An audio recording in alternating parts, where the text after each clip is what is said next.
If you're looking for a blueprint for how to destroy your life, listen to my story and do what I did. I didn't even like Thailand. I think it's very important to be honest here. I didn't fall in love with Thailand like so many guys seem to say they do. Why that's important to me is because even though I didn't love the country, I still ended up losing pretty much every single thing I ever worked for in my life. And that's very difficult to have to admit. My story doesn't follow the same tune that most guys do, although the ending does see me in a very bad place. No money, and no hope to ever regain my status. How I found myself in Thailand to start with was mainly due to events that had happened during the previous year. I used to work for a bank back at home in the UK. I wasn't an investment banker or a trader, so I didn't make huge money, but I did quite well. I was married, 2 kids, and life seemed to be everything I thought it would be when I was younger. This was quite a while ago now, but I suppose this is where my story starts, because in 2011 I got divorced. I was putting in a lot of hours at work, not necessarily because I wanted to and I loved spending time in the office, mainly due to the fact that I had a vision to be able to retire by the age of 50. I wanted to be able to put my children through university, and I wanted to be able to get to the point in time where I could take a step back and enjoy myself. I bet many people have been in the same situation. Might be a Sunday, you might go out with your family for Sunday lunch, maybe go and do some activities together. But in the back of your mind, you're always aware that come Monday morning, you've got to be up at the crack of dawn, commuting to work, and the stressful environment that goes along with working at a place like that. For me, it meant I could never really relax. When the divorce happened, it made me think everything I'd done before was for nothing. I wouldn't call that fair, because I was still able to see my children, I was still able to follow the dreams I had to be able to put them through university, although that would come later. But one thing that the divorce did for me was make me understand that what it comes to, in terms of planning your own future, if you have to involve anybody else in the question, then those plans could change without you having any say in the matter. By 2012, I was just getting over the divorce, but I never did. I hated being at work. I mean, I really hated it, because I wasn't going back home to my family, I was going back home to be alone. I started applying for jobs in different countries.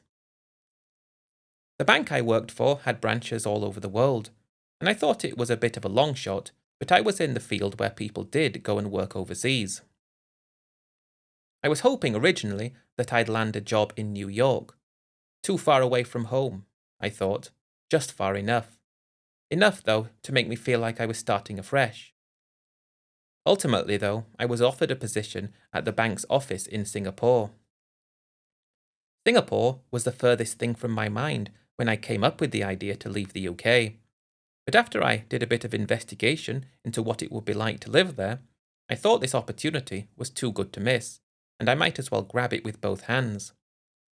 If the worst came to the worst, I would just leave, chalking it up to a great experience in a part of the world I'd never been to before. After the divorce, we sold our house. The proceeds were split, and that took a huge hit on my mental health, because I felt that for every amount of money that I paid off the mortgage, the work that went into getting that money quite literally was taking away weeks and months off my life, thanks to all the stress that went along with working in a position like that.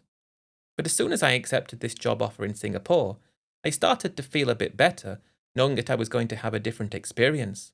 I was going to be able to do different things, and I could start to rebuild my life after it felt to me like everything had just collapsed all around me.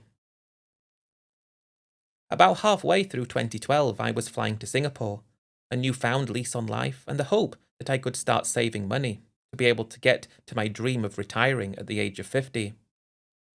That wasn't looking possible because I was going to be turning 50 in 2015, and I'd just taken a huge hit to everything I had.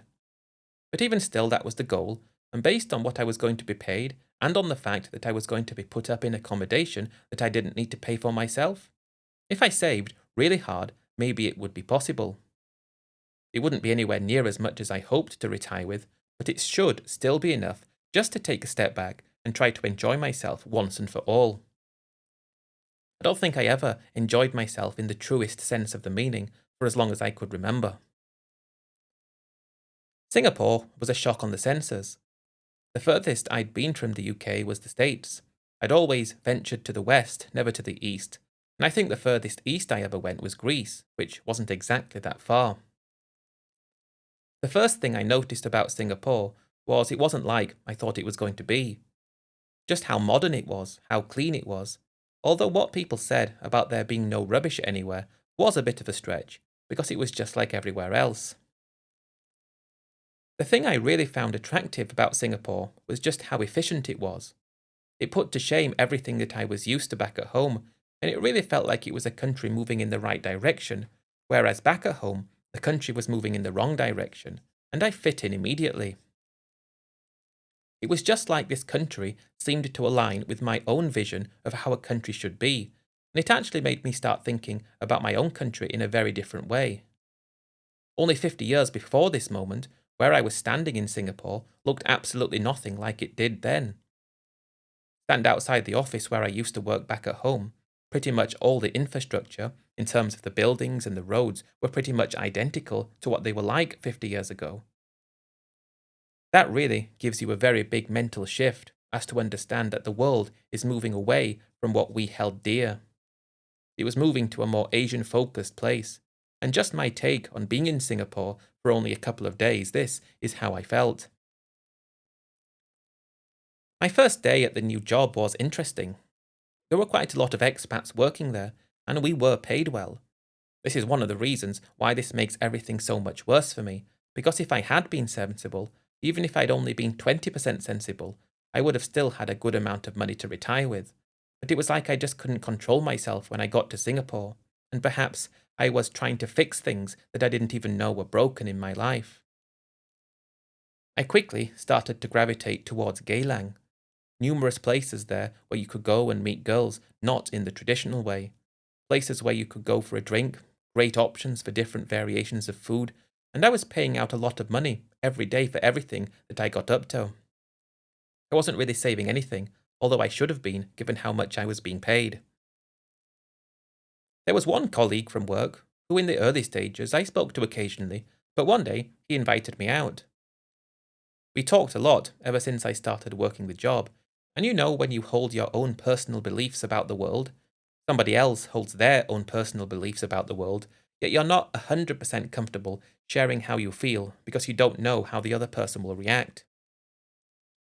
With this guy, it was like we both held pretty much identical worldviews, and it was just a slow giving over of more beliefs that you have, which were reaffirmed by the other person, which made you start to feel comfortable actually talking at length about the state of the world, and the state of where we were both from, and the state of why everything seemed to be in such a decline back at home.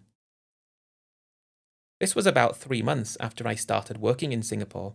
We went out together, and he took me to a place that I didn't even know existed up until then. This was a place called Orchard Towers, known quite eloquently as the Four Floors of, and you know what word comes next. And that really was quite a shock because it made what I was enjoying in Geylang look quite tame. The other guy I was with was a sight to behold, as was I, and I suppose you could say that based on all the other guys that were there as well. But for me, I was like a kid in a candy store, and for him, he was like a seasoned professional showing his prodigy the ropes. Now, before we go further, I do want to tip my hat in appreciation for that place, and it sickens me to understand that as of today, as far as I'm aware at least, the licenses of all the nightlife establishments were not extended. I think as of 2023, although that's just information I've heard, as I haven't been back for a long time.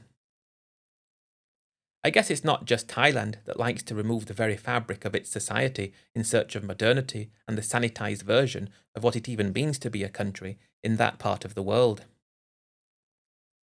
One thing that I found from the countless evenings I'd enjoyed around Geylang since I arrived in Singapore was that any girls that you might meet were usually not local Singaporeans. I met girls from Vietnam, some from the Philippines, and other countries in the region, and of course, girls from Thailand. That makeup seemed to be pretty similar in Orchard Towers, although this was perhaps not an accurate representation of what it was like. But at least in my experience, was I met more girls from Thailand than anywhere else on that first night when I went to Orchard Towers.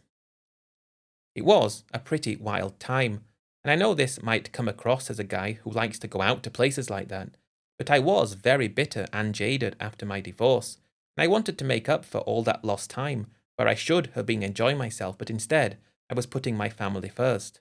And this place was just like heaven. I hadn't even put two and two together and thought Thailand is only a few hours' flight north, because when you're in Singapore, things are considerably more expensive than other countries close by. But when you're paid quite good money, when you're being put up in accommodation that you're not paying for, you don't really notice that the amount of money you're paying is an amount that if you saved across the course of a month, you might have got an extra £1,000 or £2,000 available to you in your savings, instead of spending it all enjoying this very nightlife that I felt actually made Singapore as good as it was. We were out on a Sunday night, and we both arrived at the office the following day, and it was like we had our own little secret. Not many of the other guys in the office tended to go to places like that, or if they did, they didn't tell anybody. I think most of them had families, and we went out together occasionally from there. He became a good friend, and about 3 months again after my first visit to Orchard Towers, he said to me he's going to take his annual leave in a few months' time, and he is going to Thailand. As he put it, he's going straight to the source, and he asked me if I would like to go with him. I'd never considered going to Thailand before, but I'd met girls from Thailand in Singapore. Going to Thailand itself was never something I considered, but I thought why not? I hadn't taken any annual leave yet at all, so let's take it at the same time and let's go to Thailand for 2 weeks. That was arranged, I think, for about a month's time. It wasn't like I was that excited to be going, and it kind of just slipped my mind entirely until about a few days before we were going to go, and we started talking about it. He was saying he can't wait to go. He said he goes there every year. It's his dream to live there in the future, and he told me I'm going to love it. I didn't really love Thailand, like I said right at the start. I was so used to Singapore and how things were in Thailand that is, it just felt really backwards in comparison. I would come to the understanding later on in time that Singapore wasn't really the best example of what Southeast Asia was like. Singapore was light years ahead of everywhere else in the region, although later on I would understand that Malaysia, at least in certain parts of it, felt a little bit more like Singapore than anywhere else in the region did. But Thailand just felt like some kind of regional backwater, and this was in 2015. Many people might disagree with me on this, but I was looking at this from the perspective of a guy whose first time in Asia was Singapore, and built his understanding of what this part of the world was like on Singapore. Granted, the airport in Thailand was very modern and new, lots of the infrastructure in terms of the public transportation was modern, and it wasn't dirty or run down like the underground I used to have to use in London before I moved to Singapore. But it was just that feeling when you're walking around Bangkok that they still have such a long way to go. You could be walking on the street, on the pavement, and then you step on a paving stone that isn't set properly. It's got water underneath it, and the water shoots up all over your leg, destroying your shoes and trousers if you have those on instead of shorts. You'll be walking down as well on the pavement, and it might be very narrow on one of the small sois that they have, and for some reason, someone thought it was a good idea to park a street light right in the middle of the pavement, making navigating past it very difficult. And it made me think, what happens if you're disabled, in a wheelchair? You'd have absolutely no chance to be able to navigate around outside. These were just the first little impressions I had when we left the hotel in Bangkok. The guy I was with, though, he clearly loved it. I made references to all these little things that I was noticing, and he just said, Singapore's the odd one out. This is real life here, and everything will make sense soon. I didn't really know what he meant by that, but he was alluding to the nightlife which we were going to be partaking in that evening, and he most definitely wasn't wrong. I mean, it made what you were able to do in Singapore look pointless. It made what was available in Singapore look like a censored version of what it really was in Thailand. And not only that, what you could pay in Thailand for a good night out was so much more affordable than Singapore if you actually sat down and worked it out. This was one thing I liked to do, always messing around with the numbers in my head. But if you went out in Singapore 3 times a week for a week, that would be more expensive than going out in Singapore 1 time a week for 3 weeks, then paying for a plane ticket to Bangkok, a reasonable hotel in Bangkok for a week, and going out every single day for that week around Bangkok. All of a sudden, it was just what you could do in Thailand and the price it cost to do it. That made me completely overlook the fact that I didn't like the country of Thailand, but I did like what was available there, what you could do there, and the fact that it was so close to Singapore. That first night in Bangkok, I guess I spent the equivalent of about 200 quid. I was spending considerably more than that for a night out in Singapore, but in Thailand that included the hotel, the meal, beers, more beers, and whatever else might come along with that. In Singapore, for the same amount, you could forget the hotel and the meal and add a bit more on top of everything else. And that really made me quite excited, because given that fact that I think the return plane tickets at the time were less than 100 quid, I mean that's what the economy would have been, but the guy I was with insisted we fly business, which was more expensive, but 100 quid for a plane ticket return. It could have been one way, I don't remember, but even still, it was very cheap. That made me think, why don't I just fly to Thailand every Friday and fly back every Monday morning if there are flights that can get me back in time, and just really take each weekend to the next level. I asked that guy I was with, why don't we go every weekend? And he just said he'd never thought about it, but he was starting to think it was a good idea too. I've just done a reread of what I've written so far, and I might be coming across as a not very nice person, the guy who likes to frequent the bars, the guy who likes to spend time with the girls from the bars, but that's not who I was first and foremost. I was just a guy who was, as I've already mentioned, extremely bitter about the fact that I dedicated decades of my life to my ex-wife and to my children. I'd had everything I'd worked for taken away from me, some of it because of the divorce, and some of it I willingly gave to my children, so that they would be able to get a good head start in the world. But instead of having a couple of £1,000,000 that I should have had if I saved everything I was working for, if I was still married, I didn't have anywhere close to that, and I was leaning on things that gave me that immediate sense of excitement, that immediate sense of comfort.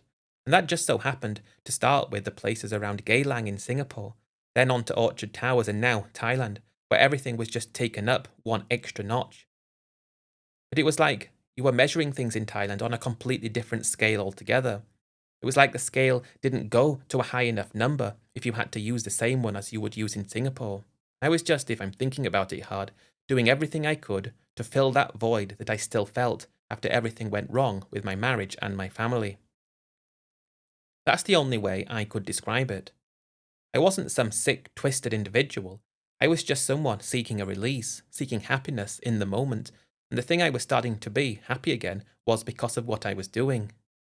I felt like I was starting to be myself again, and Thailand had given me this newfound lease on life, that everything that I want, which at that time I didn't even know what I wanted, but it was there. I was just happy in that moment. I was getting everything I thought I needed in Thailand, although I can't explain why. It was only a small part of Thailand too, so feel free to judge, but if you understand where I'm coming from, then that's probably better.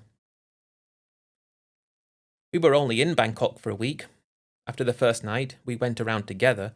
We kind of just spent the rest of that time apart. It's not really a place to go and hang out with friends all the time, because you're going to be doing other things by yourself, meeting people, living in the moment, and I must have met quite a few girls during that week. Each one probably more beautiful than the last, and if anything, they seemed to be very different to the girls from Thailand who I saw working in Singapore.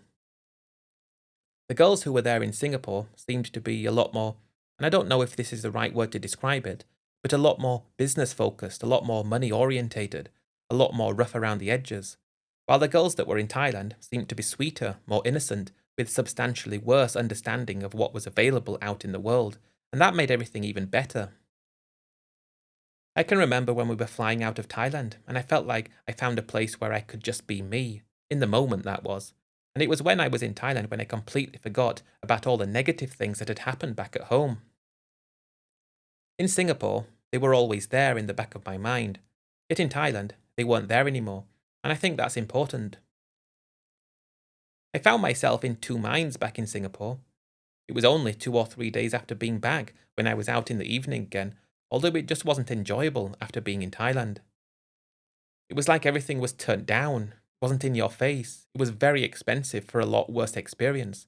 The price of beer was insane, the environment was not as fun, and that's one thing that Thailand did for me. It made me not enjoy going out in Singapore anymore. I mean, I still went and enjoyed it, but just not the same. And I asked the guy how would he enjoy Singapore after being into Thailand, and he just said he likes everything. It was obvious, though, if I look back, that I was just searching for that instant gratification, searching to feel better about things, and he was just okay.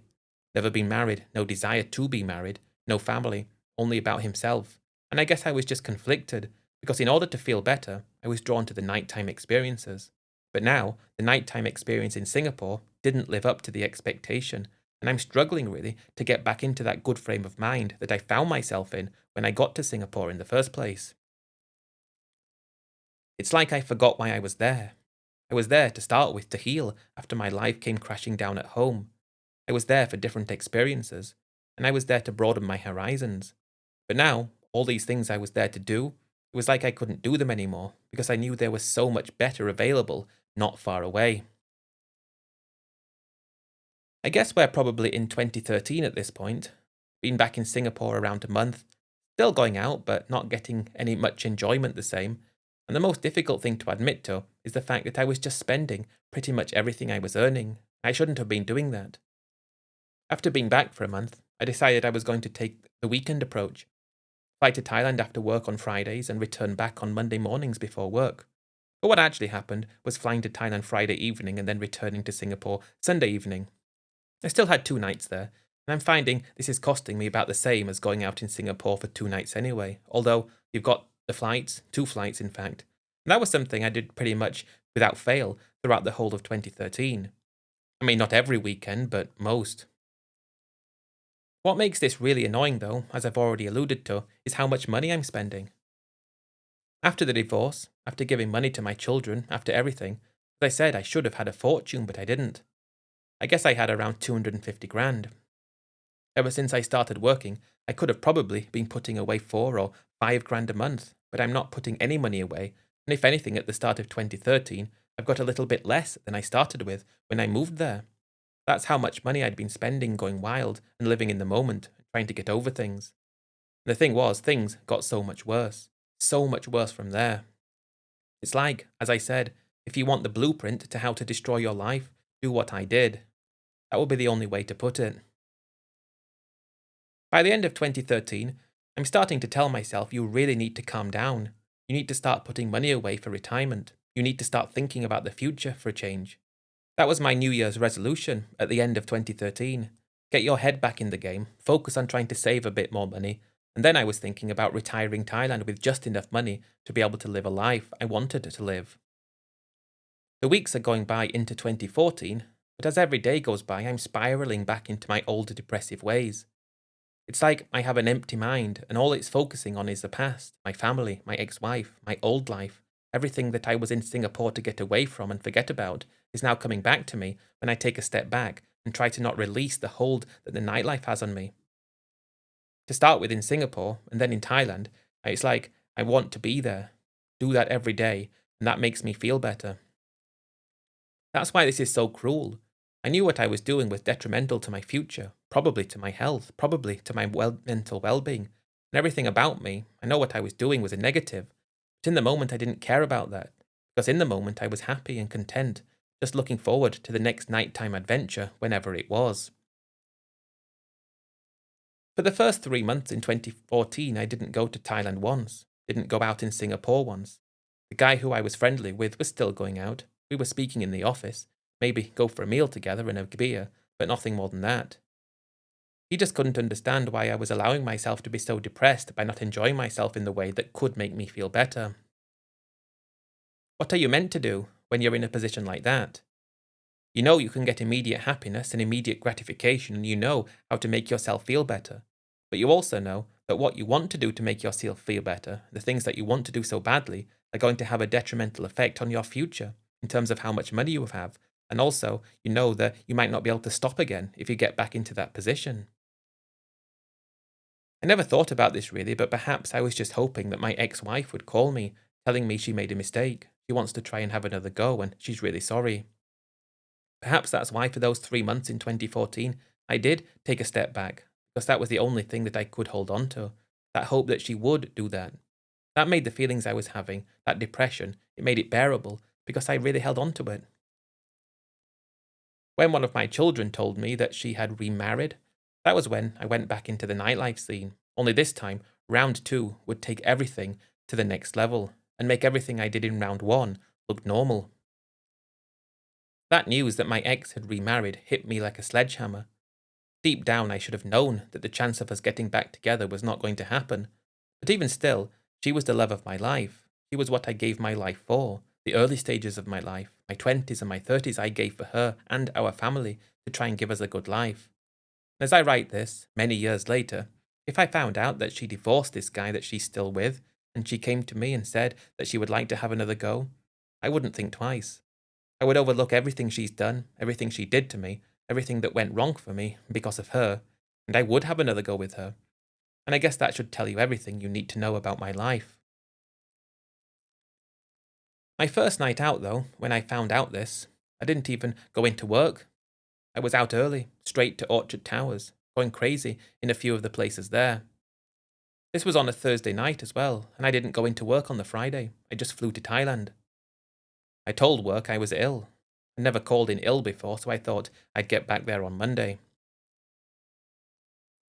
Now, what I'm about to say next may be not exactly as it happened because my memory of the next few days kind of has missing patches in it. There are big stretches of time during that time that I have no recollection of at all. So I would just say what I think happened. I remember flying Friday morning to Thailand. That was my first time there for 3 or 4 months.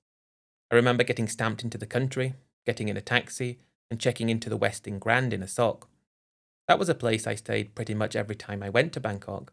Not exactly cheap, but I was earning good money, and I wasn't thinking about the future. I guess it was around midday when I made it to the hotel. I remember reaching for the minibar and downing 3 small bottles of whatever liquor they had in it, along with a can of beer, then just went out to drink.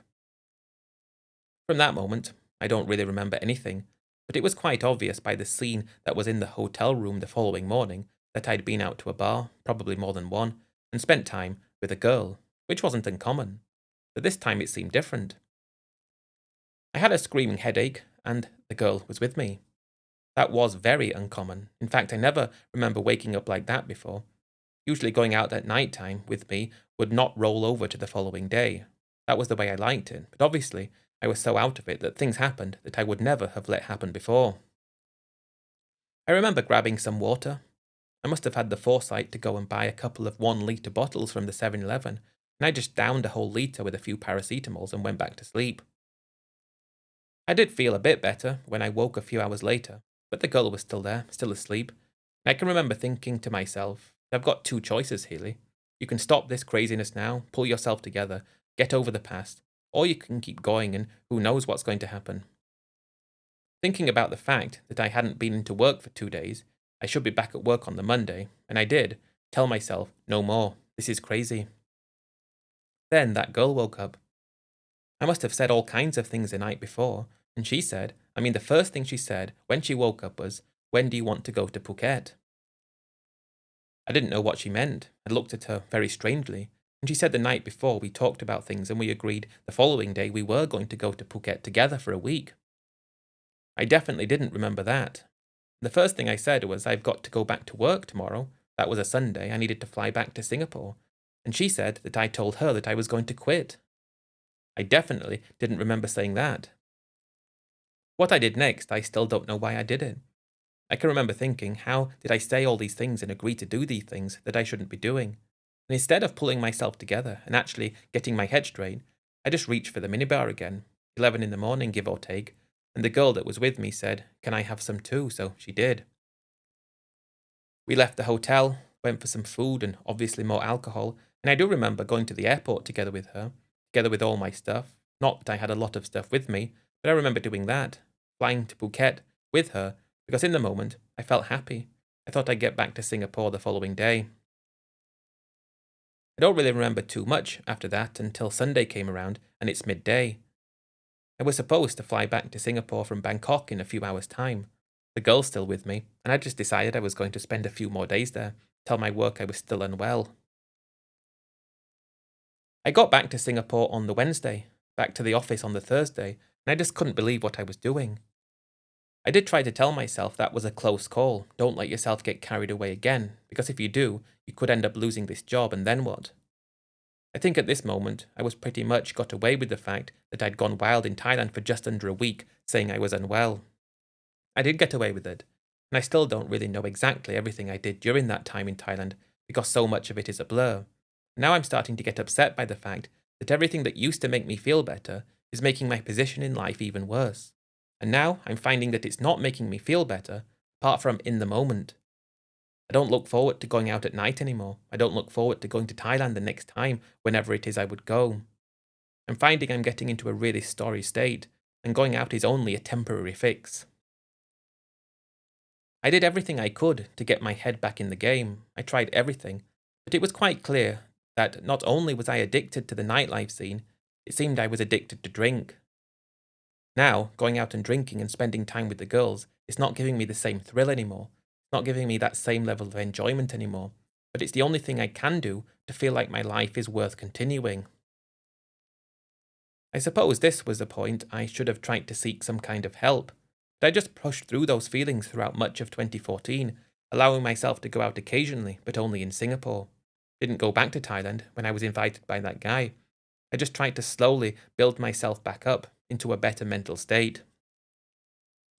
I was drinking very heavily though, but this was in the evenings at home, not going out, really trying to have one less beer per day.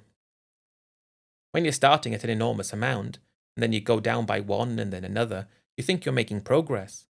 I thought I was making progress, but when you're not even drunk after having 3 or 4 beers, you're always looking to grab the next one. I felt like I was getting better though. I felt like I was starting to feel better, and even at this moment I was still feeling so bad about my divorce and what happened with my family. I never got over that, and I'm still not over it today.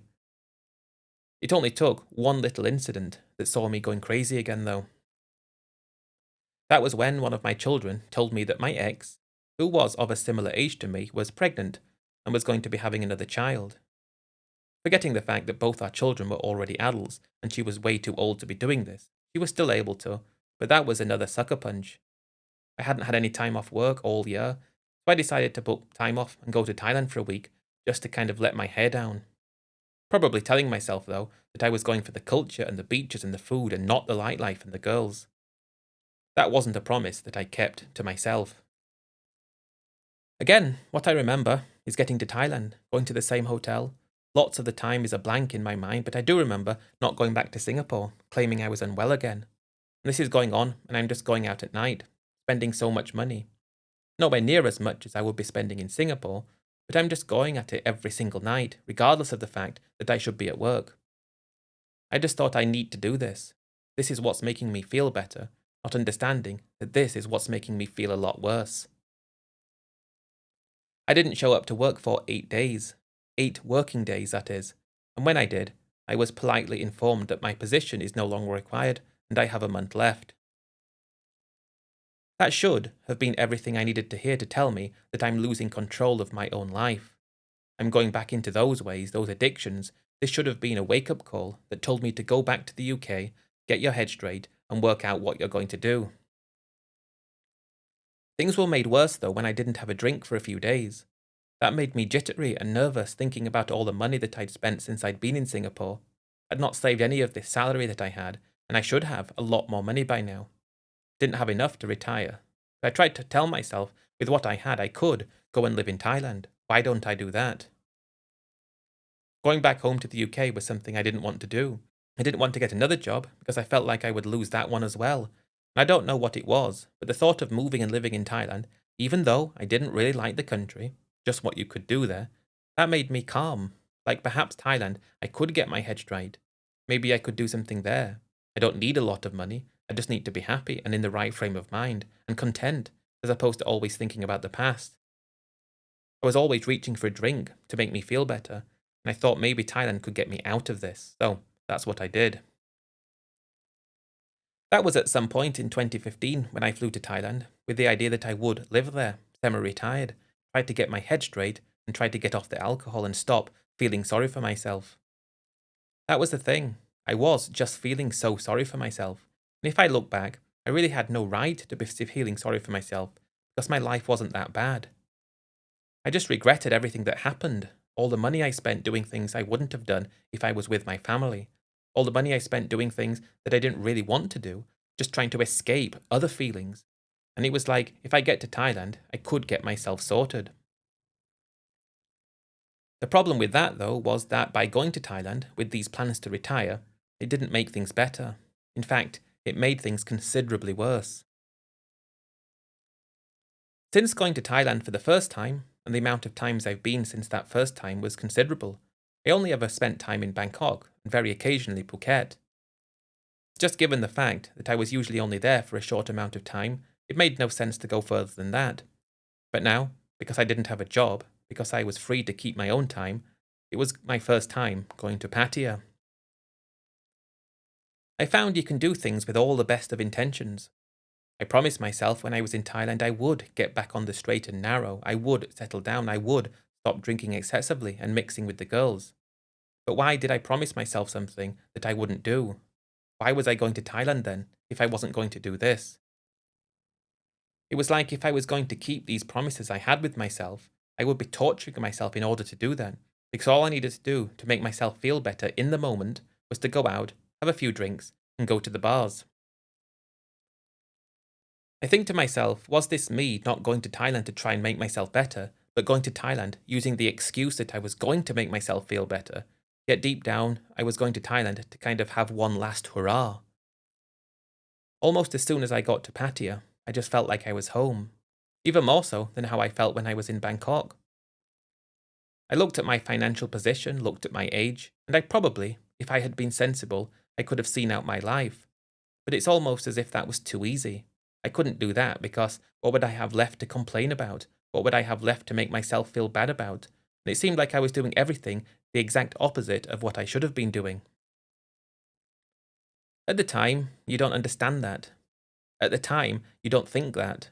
And as soon as I was in Pattaya, it always starts the same way. You might as well go out the first night you're here, just to see what it's like because you've never been out in Pattaya before. Then when you wake up in the morning, thinking back to the night before and how you felt so happy to be living in the moment, you convince yourself, I might as well just go and do it again for another night. I might as well continue to go out until I get bored of this. And when I do get bored of it, I'll automatically feel exactly how I want to feel, and then I can just get on with the business of trying to rebuild my life. I should have had a very frank conversation with myself after I had been in Thailand for about 2 months. I spent all that time in Pattaya, every single night going out in Pattaya, spending a lot of money. Yet when it hit me that when I arrived in Thailand, I'd only been stamped in for 30 days, I hadn't been to extend that for 15 days, and I was overstaying by that point at just under 30 days, that should have told me that I really need to pull myself together quickly. But in the moment, it made me feel excited, like I was living on the edge. And perhaps I wasn't only just addicted to going out and drinking and meeting the girls, perhaps I was also addicted to living in a constant case of discomfort. I don't know, but I knew I needed to leave the country and try to come back in, sort out a proper visa if I wanted to stay there. I managed to get away with paying a fine at the border. I got a tourist visa from Laos, I managed to get back into Thailand, and I made my way back down to Pattaya. I was still living in a hotel. At this moment in time, I was in two minds. I spent such a lot of money since I'd been in Thailand, but I still had most of my money left. I was thinking I have two choices. I mean, I had three choices if I think about it really. The first one was just to stop doing what I was doing and try to pull myself together. The second one was to continue what I was doing in moderation. And the third one was to still, perhaps actually, meet a girl, settle down with her, as opposed to going out all the time. I decided that maybe meeting someone, having a partner, and being in a relationship would help me to calm down. I'd met so many girls, I knew it was going to be easy for me to find a girl to stay with. Somehow convinced myself this was going to be the best idea. About 2 months after being back in Pattaya, I had a live-in girlfriend for the first time since I had my wife. And for the first couple of months that we were living together, I'm finding that I'm drinking less, I am settling down. I wouldn't say I loved her, but I liked her, and this feels like everything I needed to be able to get my life back on track. This all changed though when it was one of her friend's birthdays, one of her friends that worked at the bar where she used to work, and she asked if we could go, and I said yes. Again, I just went wild, because the following morning when I woke up, she wasn't there. Someone else was, and that was that relationship over. And it only took one night of excess to lose control, to lose my mind, and if I look back, it looks like my mind was trying to sabotage my own life. Why would it do that? I don't know, but that's what it felt like. As if my mind was telling me to do things that's not good for me to do. I want nothing more than to go back in time and change everything that happened from that moment. Because if I'd been strong enough, if I'd been sensible enough, there was a chance I could have just pulled myself together and been okay. The thing was, though, after that relationship collapsed, even though I didn't love her, I felt like I was just destined to be alone. I was destined to always live in the past, and I was destined to never be happy. I looked at what made me happy at that moment, and that was to lose myself in drink and everything that was available in Pattaya, and I went completely wild. From that moment, there was only one way for my life to go. Not up towards better things, not even sideways just existing, but down, down even lower than I thought it was possible to go.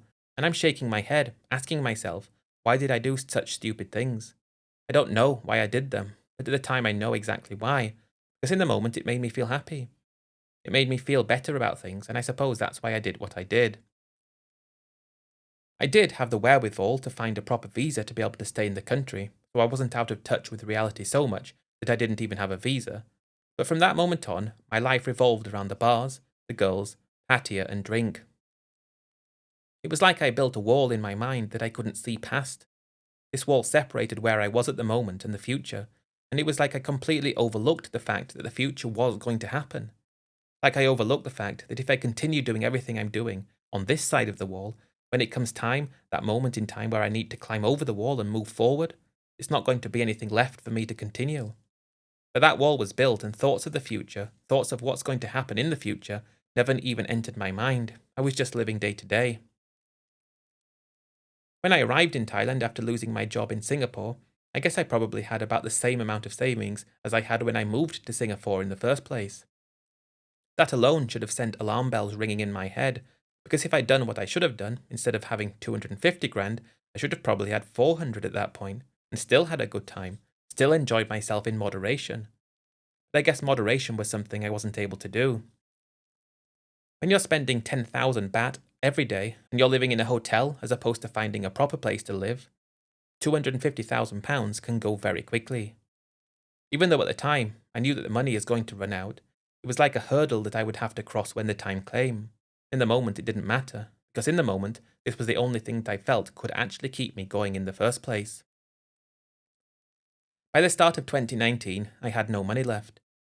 I spent every last penny that I ever had to my name in Thailand.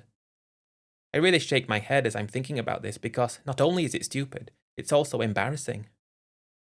I also understand how this will look. People will shake their head and say, how did you manage to do something so stupid? How did you throw your life away like that?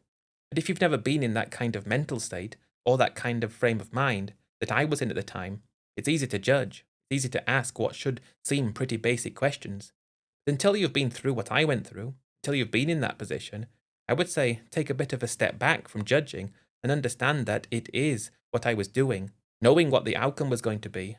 But when you're doing it, it was like the outcome seems so far away that you can overlook it in the meantime because you're happy in the meantime, or at least you think you are.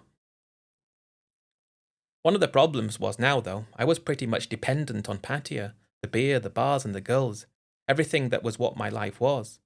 If I could have just done that until the day I died, that probably would have been better for me. But to have been dependent on all those things, knowing that when the money runs out, I'm going to have to leave and be ripped away from them and not have anything to replace them, that was the thing that hurt the most. I can remember returning back to the UK. I can remember my son letting me stay in his place, looking at me like, how did you let yourself go like this? All I could say, all I could point to, was that I missed his mum, I missed my ex-wife, and I allowed the vices of Southeast Asia to get the better of me as a way to escape the anguish I was feeling. When I first got involved with that lifestyle in Singapore, I didn't even know that I was using that as an escape from my old life. I didn't know that in the slightest. I suppose I should have recognized that fact, that I lost my job because of this, but this was a very destructive thing to do. It was like I didn't care. I just wanted to go until I couldn't. Then those years I spent in Pattaya, spending my life savings, trying to escape from my own life. I'm in a better position today, mentally, very fortunate that my son was able to get a fantastic job. He earns even more than I used to earn at my peak, and he likes to say that he helped me out because I helped him to go to university without him having to pay, with things to help him get set up in life. And I owe my son my life, really, because without him, and also my daughter, who helped as well, but without them, I wouldn't be where I am today, which is in a better place. I haven't had a drink since I returned to the UK. Haven't had any thoughts to go back to Thailand or anywhere in that region, and I am healed. I like to think, although as I said, I still wish I could be with my ex.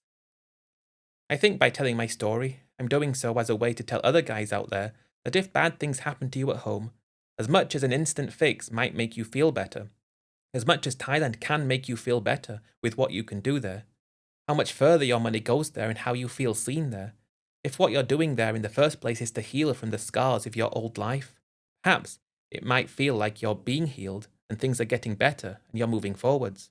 However, I'd be very careful with that understanding. What I have since come to the conclusion of, what I've since worked out, is that you're not fixing the scars from your previous life, you're creating new wounds and new scars that will later come back to haunt you. These scars can often be harder to heal because when you understand where you are and in what position you're now in, you're a lot older than you were before and it's harder to rebuild. I'm lucky.